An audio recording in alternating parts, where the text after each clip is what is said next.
तो चलिए सभी बच्चों का स्वागत है और आज हम फिर अध्याय 2 में इसका पहला क्वेश्चन करेंगे। क्योंकि इसके पहले हमने अध्याय 2 में एक वीडियो लेक्चर रिकॉर्ड किया है जिसमें हमने बहुत ही बेसिक चीज़ समझी है कि इस चैप्टर में हमें क्या क्या पढ़ना है। तो ये आपके लिए काफ़ी महत्वपूर्ण है देखना कि इस चैप्टर में हमें क्या क्या पढ़ना है, ये पता तो होना चाहिए।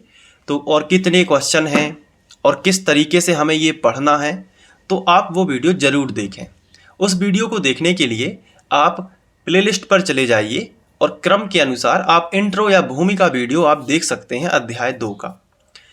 चलिए आज हम स्टार्ट करेंगे बहुत ही बेसिक सा क्वेश्चन जो कि है अम्ल, क्षारक एवं लवण क्या है। देखो, सबसे पहले तो हम अम्ल और क्षार की बात करेंगे, यानी अम्ल और क्षारक की बात करेंगे कि आखिर ये होते क्या हैं। आपने अपने दैनिक जीवन में अनुभव किया होगा कि कई पदार्थ खाने में खट्टे लगते हैं। किया है कि नहीं किया है, बताओ। कई पदार्थ कैसे होते हैं, खाने में खट्टे लगते हैं। जैसे उदाहरण, आपने बचपन में ये चीज़ खाई होगी, ये क्या है बताओ। तो आप कहोगे सर ये तो नींबू है। तो क्या आपने बचपन में खाया है? निश्चित खाया होगा आपने। और अभी भी कुछ लोग नींबू का अचार तो खाते ही हो कि नहीं खाते हो, खाते हो ना। तो ये जो है ये कैसा लगता है आपको खाने में? खट्टा लगता है ना। तो ये जो है, जो खट्टे लगते हैं हमें पदार्थ खाने में, जो हमें खट्टे लगते हैं वो अम्ल कहलाते हैं। और क्या लगता है खाने में खट्टा बताओ? तो आप कहोगे इमली। कई बच्चों के दिमाग में इमली का चित्र आ गया होगा और कई बच्चे तो सोच रहे होंगे कि सर जब हम इसे खाते हैं तो हमारी आँख ही बंद हो जाती है। किसी की दोनों बंद हो जाती हैं, किसी की एक आँख बंद हो जाती है, आपने देखा होगा। तो ये जो हैं ये इतने खट्टे पदार्थ होते हैं कि इन्हें खाने से हमारे जो शरीर है उस पर इफ़ेक्ट पड़ जाता है कभी कभी। तो वो उसकी बात मैं यहाँ पे कर रहा हूँ। खैर, तो इमली है, नींबू है, और बताइए और कौन से पदार्थ हो सकते हैं? हाँ, दही हो सकता है। दही है। ये खाने में हमें कैसे लगते हैं? खट्टे लगते हैं। और यही क्या कहलाते हैं? अम्ल कहलाते हैं। ऐसे पदार्थ जिनका स्वाद हमें खट्टा लगे वो क्या कहलाते हैं? अम्ल। तो अब आपको थोड़ा थोड़ा अंदाज तो लग गया होगा कि अम्ल क्या है, जो स्वाद में कैसे होते हैं? खट्टे होते हैं। अब बात कर लेते हैं क्षारक। क्षारक क्या कहलाते हैं? अब कई पदार्थ आप खाते हैं तो आपको बिल्कुल ज़्यादा कुछ मज़ा नहीं आता उन्हें खाने में, या फिर वो कड़वे लगते हैं। कड़वे लगते हैं, उन्हें खाने के बाद आप अपनी जीभ जो है उसे बाहर निकाल लेते हैं और अजीब सा मुँह बना लेते हैं। वो क्या कहलाते हैं? वो क्षारक कहलाते हैं। हालांकि कई जो क्षारक होते हैं वो फ़ायदेमंद भी होते हैं और कई से मेडिसिन भी बनाई जाती हैं। लेकिन फिर भी एक बेसिक आइडिया, क्योंकि आप लोगों को शुरू से और बेस से पढ़ना चाहिए साइंस, ताकि आगे चल के आप उसमें कुछ कर सकें, आप उस चीज़ को अप्लाई कर सकें दैनिक जीवन में।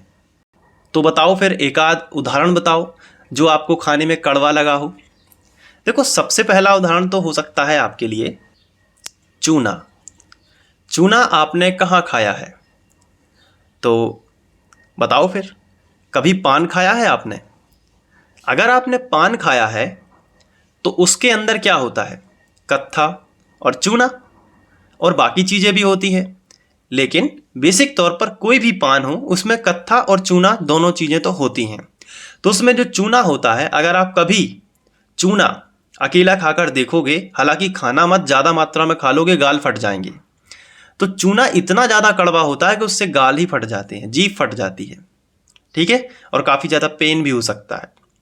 तो इसलिए इसकी जो है निश्चित सीमा तक ही हमें इसका सेवन करना चाहिए, वो भी अभी नहीं करना चाहिए। ठीक है, तो जो चूना है वो कैसा है? हालांकि पान अभी आपको खाना ही नहीं चाहिए, बिल्कुल मतलब नहीं, क्योंकि इससे आपके दांत खराब हो सकते हैं, ये आपके लिए ज़रूरी नहीं है। तो चूना जो है वो खाने में कैसा लगता है? कड़वा लगता है, ऑब्वियस सी बात है। और क्या कड़वा लगता है? तो आप तो कह दोगे करेला। करेला भी कैसा होता है? खाने में कड़वा लगता है। ठीक है, तो क्षारक क्या होते हैं जो खाने में कैसे लगते हैं? कड़वे लगते हैं।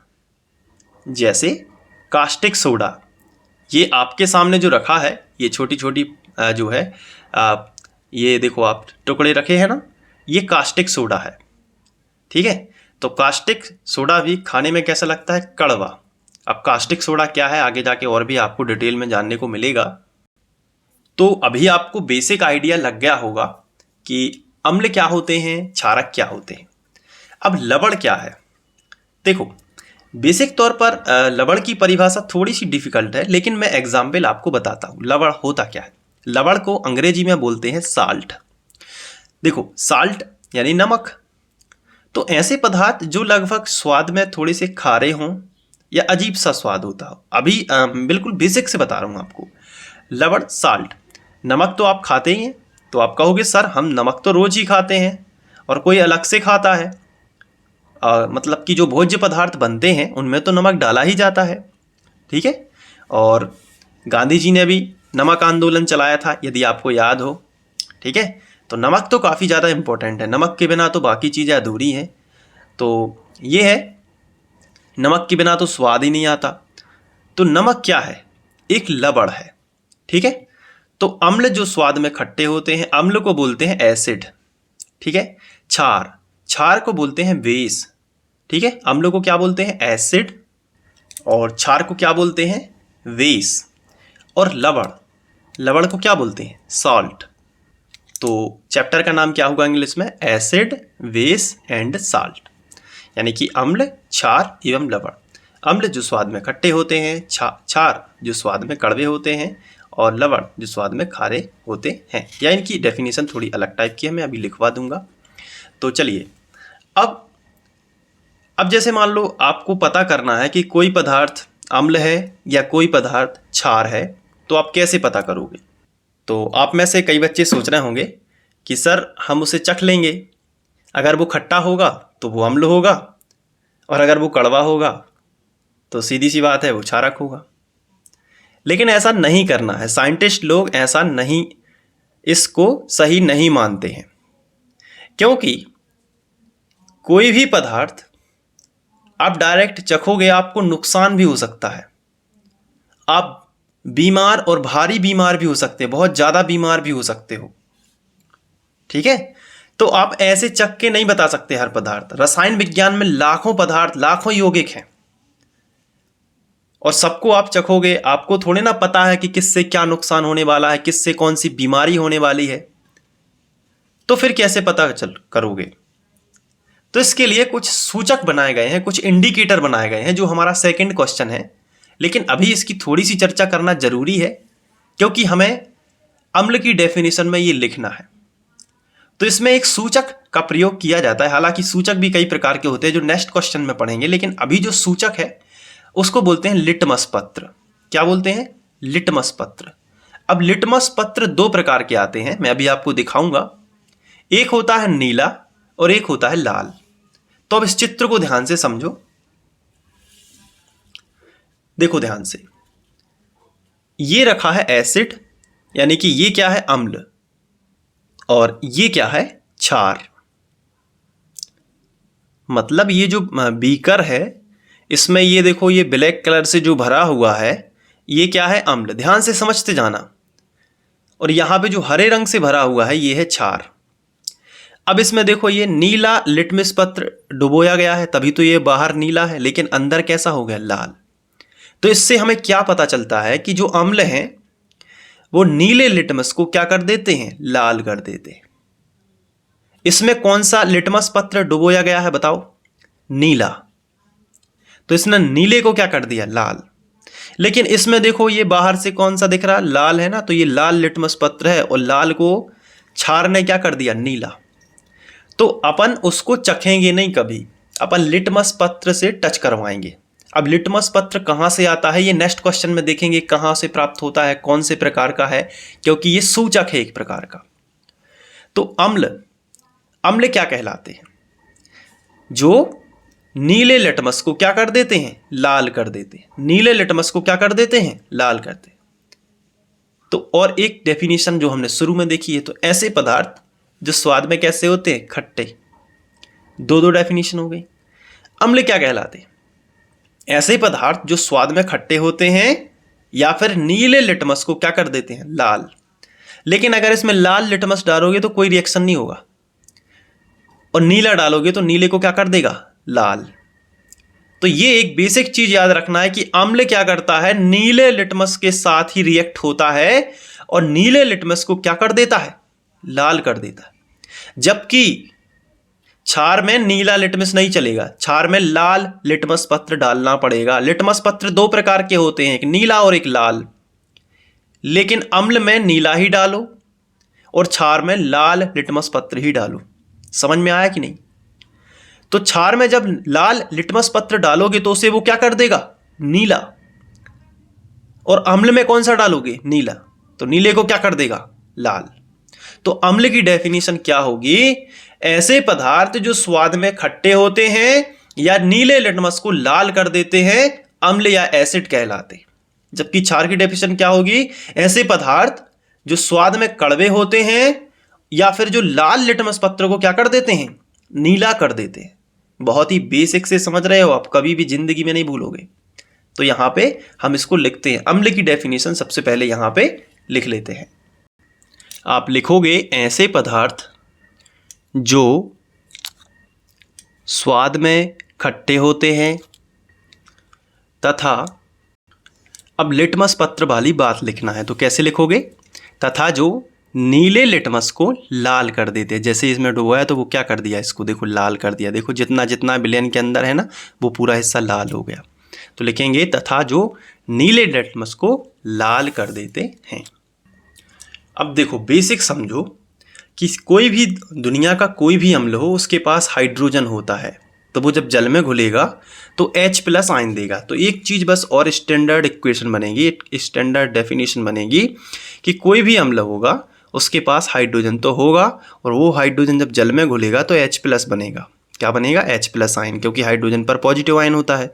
तो एक चीज़ और इसमें जोड़ लेना, तथा जलीय विलयन में H+ आयन देते हैं। या फिर आप लिख सकते हो तथा जल में घुलकर H+ आयन देते हैं। मतलब जल में यदि घोल दिया जाए तो हाइड्रोजन उससे अलग हो जाता है और प्लस के रूप में। जैसे एक उदाहरण मैं आपको बताता हूँ, जैसे यहाँ पे देखो CH3COOH, ये एसिटिक अम्ल है जिसे हम सिरका भी कहते हैं, नींबू का रस समझ लीजिए। लेकिन इसमें दो भाग होते हैं, पहला भाग और ये दूसरा भाग। ये दूसरा भाग H+ है और पहला भाग ये है। तो देखो ये अम्ल है एक प्रकार का, और ये घुल के H+ बन जाएगा, ये माइनस बन जाएगा, CH3COO- और H+। तो जल में घुलकर ये H+ आयन देता है, ये ध्यान रखना है। ठीक है, तो अभी हम लोग इसको इसलिए मैं थोड़ा डिस्कनेक्ट ना कर पाऊँ आपको, इसलिए यहाँ पे बिल्कुल सरल एग्जाम्पल लेता हूँ, नहीं तो आप डिस्कनेक्ट हो जाओगे, आपको कुछ भी समझ में नहीं आएगा। तो ये थोड़ी सी मैं ये बात का ध्यान रखूँगा कि आप कभी भी उस चीज़ से डिस्कनेक्ट ना हो, आपको ये ना लगे कि ये कठिन हो गया। तो ये जल में घुलकर क्या देते हैं, H+ आयन देते हैं। ये होगी अम्ल की परिभाषा। तो इसे आप नोट कर पाएंगे। और देखो नोट्स भी हो गए, समझ में भी आ गया, ठीक है, और डाउट भी नहीं रहा कुछ। अगर होगा तो आप पूछ लेना टेलीग्राम में, ठीक है। टेलीग्राम का लिंक जो है डिस्क्रिप्शन में मिल जाएगा। अब देखो जैसे HCl है, ये भी एक प्रकार का अम्ल है क्योंकि इसमें H है। ये अम्ल है, ये अगर इसे जल में घोल दो, जैसे मान लो यहाँ पे बीकर में पानी भर लो और यहाँ पे HCl अम्ल डाल दो ऊपर से इसमें, तो ये दो भागों में टूट जाएगा, H+ और Cl-। तो ये जलीय विलयन में घुलकर क्या दे दिया इसने, H+ आयन। वही हमने लिखा है कि तथा जल में घुलकर H+ आयन देते हैं। ये क्या कहलाते हैं, अम्ल। तो अम्ल की अगर आपसे बोला जाए कि उदाहरण लिख दो, तो आप उदाहरण आसानी से लिख पाओगे कि एक तो हो गया HCl, हाइड्रोक्लोरिक अम्ल कहलाता है। ये हमारे पेट के अंदर खाना पचाने में सहायक होता है। हाइड्रोक्लोरिक अम्ल पीले कलर का होता है, ठीक है, और हमारे आमाशय में होता है HCl। दूसरा मैंने उदाहरण लिया था अभी एसिटिक अम्ल का, CH3COOH, ये एसिटिक अम्ल का उदाहरण हो गया, तो ये भी इम्पोर्टेंट रहेगा। और एक और है जो कि है अम्लों का राजा बोलते हैं इसे, H2SO4, किंग ऑफ केमिकल, अम्लों का राजा। सभी अम्लों का राजा है H2SO4, बहुत ही खतरनाक अम्ल है। अगर ये हाथ पर गिर जाएगा तो हाथ जला देगा। अगर ये कंसंट्रेटेड फॉर्म में यानी सांद्र यानी गाढ़ा H2SO4 अगर कहीं गिर जाता है तो वो उस एरिया को जला देता है। इसे तेजाब भी कहते हैं, अब आप समझ गए होंगे। तो ये आप लिख सकते हैं अपने नोट्स में, किंग ऑफ केमिकल, रासायनिक मतलब कि रसायनों का राजा भी इसे हम कह सकते हैं, और अम्लों का राजा तो है। अब देखो इसके साथ में एक हम लोग देसी एग्जाम्पल ले सकते हैं, नींबू का रस। ठीक है, तो इसमें और इसमें कंफ्यूज मत होना, ये सिरका कहलाता है और ये नींबू का रस है। ठीक है, तो ये पूरा कंप्लीट अम्ल की परिभाषा हो जाएगी। अब क्षारक, हेडिंग डालेंगे क्षारक, अंग्रेजी में बोलते हैं वेस। तो अब स्वाद के अनुसार पहले लिखोगे, फिर लिटमस पत्र के अनुसार लिख देना, तो लिख देते हैं। तो इस तरीके से आप लिखोगे कि ऐसे पदार्थ जो स्वाद में कैसे होते हैं, कड़वे होते हैं, तथा जो लाल लिटमस पत्र को क्या कर देते हैं, नीला। जैसे कि आप इस चित्र में देख पा रहे होंगे, लिटमस पत्र इसमें लाल जब डाला गया तो लाल को क्या कर दिया, इसने नीला कर दिया। वही यहाँ पे लिखेंगे, तो लाल लिटमस पत्र को क्या कर देते हैं, नीला कर देते हैं। अब ये जब जल में घोले जाएंगे तो OH- आयन देते हैं, और कैसे देते हैं मैं अभी आपको बता देता हूँ, पहले लिख लेता हूँ। ये देखो हमने लिख लिया। अब जैसे कोई क्षारक है, जैसे कास्टिक सोडा, मैंने आपको एग्जाम्पल लिया था, मैं आपको फिर से दिखा देता हूँ। ये देखो, अब ये जो है कास्टिक सोडा है, इसका सूत्र क्या होता है मैं आपको यहाँ पे दिखा देता हूँ। NaOH, ये कास्टिक सोडा का सूत्र है। जब इसे जल में घोलोगे, जैसे यहाँ पे कोई बीकर में हमने पानी ले लिया, ये देखो पानी ले लिया, अब इसमें हमने कास्टिक सोडा ये पाउडर मिला दिया, ये मिला दिया इसमें, तो क्या होगा, ये धीरे धीरे Na+, क्योंकि सोडियम प्लस होता है, और OH- इसमें टूट जाएगा। तो ये जल में घुलकर क्या देता है, OH-। तो क्षार हमेशा, क्योंकि और भी क्षार हैं, कास्टिक पोटास ये भी एक क्षार है। ठीक है, इसमें भी OH होता है। तो जैसे कैल्शियम हाइड्रोक्साइड, ठीक है, तो ये जो है ये जल में घुलकर क्या देते हैं, OH-। जैसे अमोनियम हाइड्रोक्साइड, ये भी क्या है, क्षार है, तो ये जल में घुलकर क्या देगा, OH-। तो जो जल में घुलकर OH- आयन दे उन्हें क्षार कहते हैं, और जो जल में घुलकर H+ आयन दे उन्हें अम्ल कहते हैं। ये भी एक डेफिनेशन है, एक स्वाद के आधार पर है, एक लिटमस पत्र के आधार पर है, एक आयन के आधार पर है। 3 डेफिनेशन को मिला के लिख दो, एक भी अंक नहीं कटेगा आपका बोर्ड में। तो अब इनके एग्जाम्पल यहाँ पे लिख लेते हैं। तो उदाहरण में कौन कौन से उदाहरण आप लिख सकते हो, बहुत ही सिंपल है। सबसे पहले लिख दो कास्टिक सोडा, यानी NaOH, सोडियम हाइड्रोक्साइड भी बोलते हैं इसे, और अपने बोलचाल वाली भाषा में कास्टिक सोडा बोल देते हैं। एक होता है KOH, पोटेशियम हाइड्रोक्साइड, केमिस्ट्री में बोलते हैं, और बोलचाल की भाषा में कास्टिक पोटास बोल देते हैं। कास्टिक पोटास, कास्टिक सोडा आप चाहें तो लिख सकते हैं नोट्स में। और इसके साथ साथ अमोनियम हाइड्रोक्साइड, ये भी एक प्रकार का क्षार है, तो इसको भी हमने यहाँ पे लिख लिया। तो अम्ल और क्षार की परिभाषा हो जाती है। अब बात करते हैं लवण, तो हेडिंग डालेंगे लवण। ठीक है, थोड़ा सा टाइम जरूर लगेगा, लेकिन इतना आपको समझ में आ जाएगा कि आप एग्जाम में बिल्कुल भी घबराएंगे नहीं, डरेंगे नहीं, पूरा कॉन्फिडेंस होगा आपको, और साइंस में बहुत अच्छे नंबर लेकर आएंगे। ठीक है, लवण की परिभाषा भी बिल्कुल सरल है, और इसको थोड़ा सा हमें यहाँ पे देखना पड़ेगा पहले रफ में।